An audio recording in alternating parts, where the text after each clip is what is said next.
스피치 관련 영상을 계속 올리던 차에 다른 사람의 스피치를 이렇게 가져오는 건 처음이네요. 제가 이 사람 스피치를 듣고 정말 감동을 받아서 영상을 따로 준비하게 되었습니다. I kind of want to tell you a little bit more of I don't want to say basics because we don't really know anything about my syndrome. I was born with this very, very rare syndrome that only 2 other people in the world, including myself, that we know of, have. Basically, what this syndrome causes is that I cannot gain weight. Yes, it does sound as good as it is. I could eat absolutely whatever I want, whenever I want, and I won't really gain any weight. I'm going to be 25 in March, and I've never weighed over about 64 pounds my entire life. Because there are benefits to this syndrome. There are benefits to not being able to gain weight. There are benefits to being visually impaired. There are benefits to being kind of really small. A lot of people think, Lizzie, how in the world are you saying there's benefits when you can only see out of one eye? Let me tell you what the benefits are, because they're great. I wear contacts. Half off contacts. When I wear my reading glasses, half off prescription.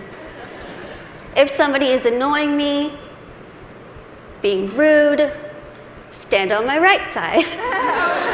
It's like you're not even there. I don't even know you're standing there.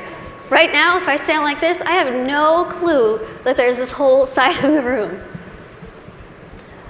Also, being small, I am very willing to volunteer myself to go to Weight Watchers, go to some gym and say, hi, I'm Lizzie.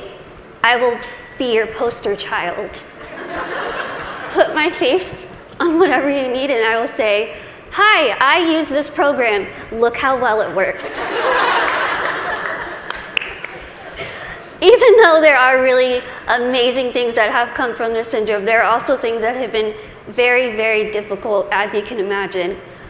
Growing up, I was raised 150% normally.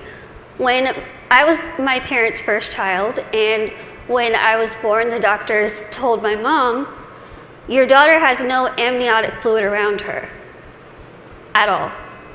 So when I was born, it was a miracle that I came out screaming. The doctors told my parents, we just want to warn you, expect your daughter to never be able to talk, walk, crawl, think, or do anything by herself.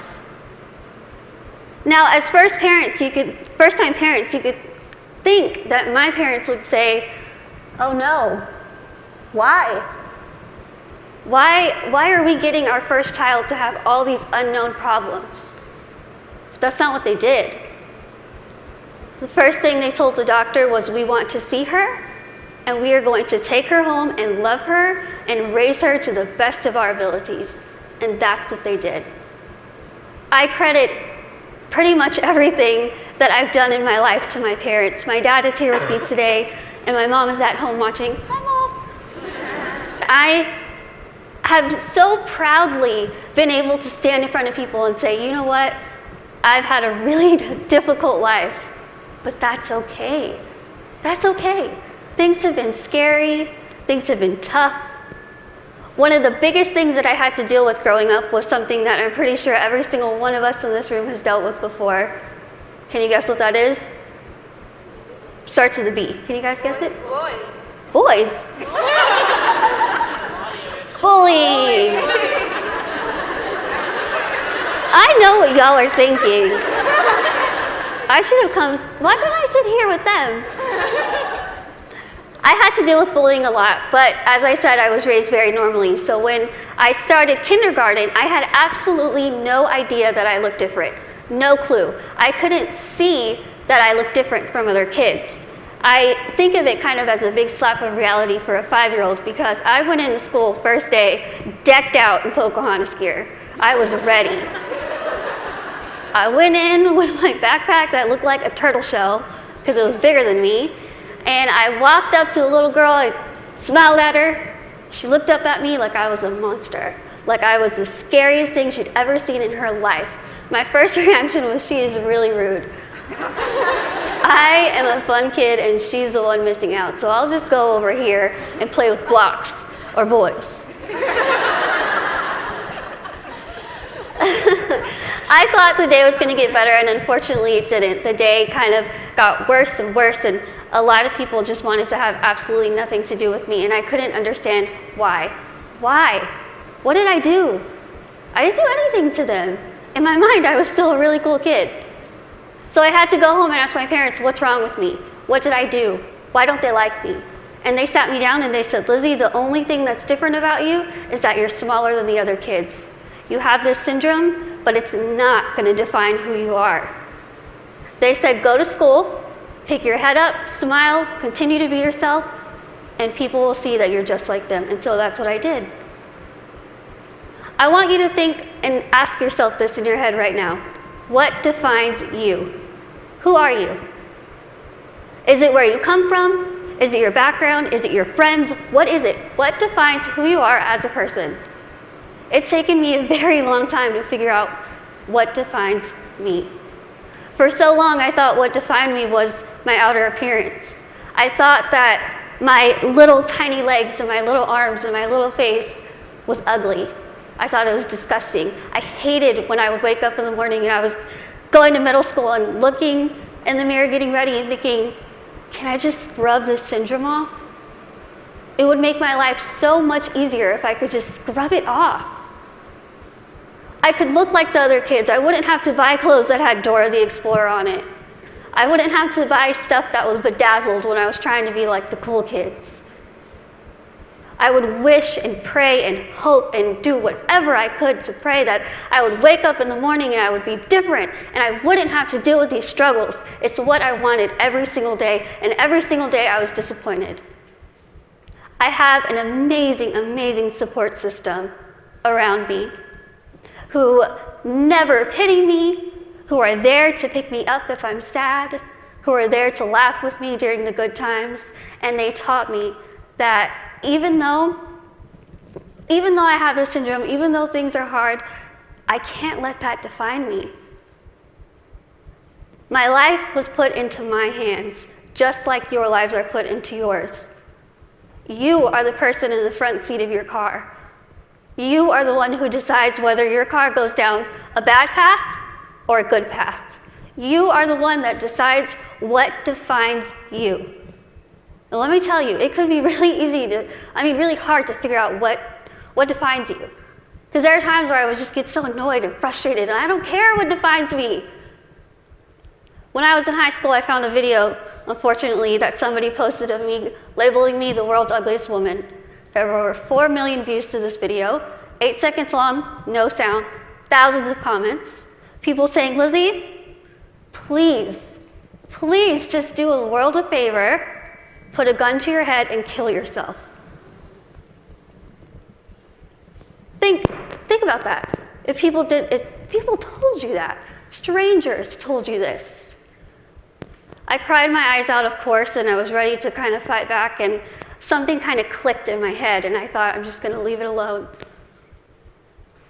I kind of started realizing that my life is in my hands. I could either choose to make this really good, or I can choose to make this really bad. I could either be grateful and open my eyes and realize the things that I do have, and make those the things that define me. I can't see out of one eye, but I can see out of the other. I might get sick a lot, but I have really nice hair. Thanks. You guys are like the best little section right here. Why did you lose my train of thought? Okay, where was I? Hair. Okay, thank you. Okay, so I could either choose to be happy, or I could choose to kind of be upset with what I have and still kind of complain about it. But then I started realizing, am I gonna let the people who called me a monster define me? Am I gonna let the people who said kill it with fire define me? No. I'm gonna let my goals and my success and my accomplishments be the things that define me. not my outer appearance, not the fact that I'm visually impaired, not the fact that I have this syndrome that nobody knows what it is. So I told myself I'm going to work my butt off and do whatever I could to make myself better, because in my mind, the best way that I could get back at all those people who made fun of me, who teased me, who called me ugly, who called me a monster, was to make myself better and to show them, you know what? Tell me those negative things, I'm going to turn them around and I'm going to use them as a ladder to climb up to my goals. That's what I did. I told myself I wanted to be a motivational speaker, I want to write a book, graduate college, have my own family, my own career. 8 years later, I'm standing in front of you, still doing motivational speaking. First thing, I accomplished it. I wanted to write a book. In a couple weeks, I will be submitting the manuscript for my third book.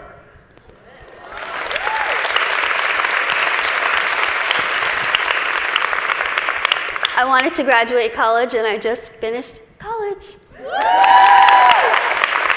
I'm getting